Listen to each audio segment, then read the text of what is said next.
if you have not watched Peter Thiel's Interesting Times with Ross Douthat, you should watch it, because this guy, Peter Thiel, is one of the most influential political donors of our time, right? He's the one who basically bankrolled Trump to victory in 2016 and once again in 2024.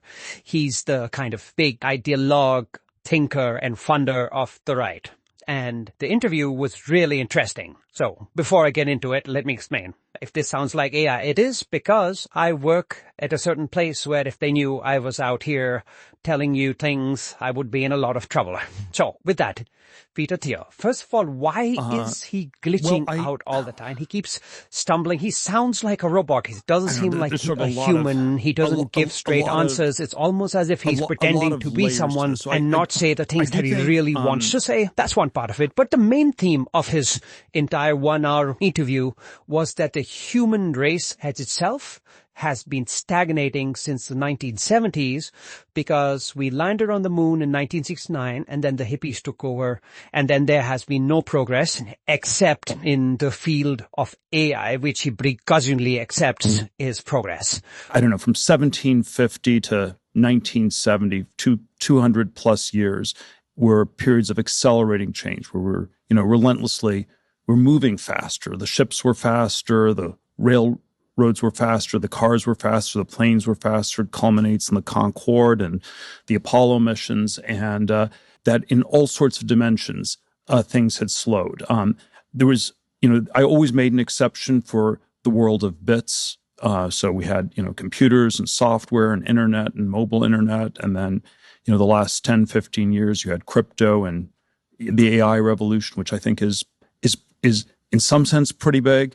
But the question is, is it enough to really get out of this generalized sense of stagnation? I'm trying to understand why, or what an insular view he has to think that there has been no progress for the human race. Perhaps he's talking of America in a certain plane. And his idea of progress is a Concorde or something goes faster or bigger in the really material physical realm. So he only considers progress in the physical material realm.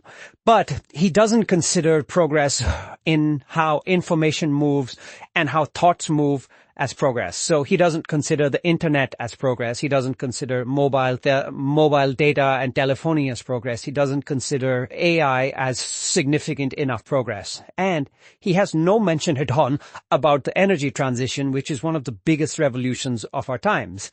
And this is really weird that he thinks there is no progress and that the only way we can make progress happen is by eliminating all dissent and by eliminating environmentalism. And he feels that that is an antithesis to progress, when actually environmentalism and technological progress are now going hand in hand. The energy revolution arose from environmentalism, but stands on its own financial feet.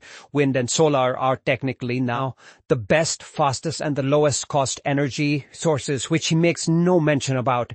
And I'm just trying to wonder, what alternate universe does Peter Thiel live in?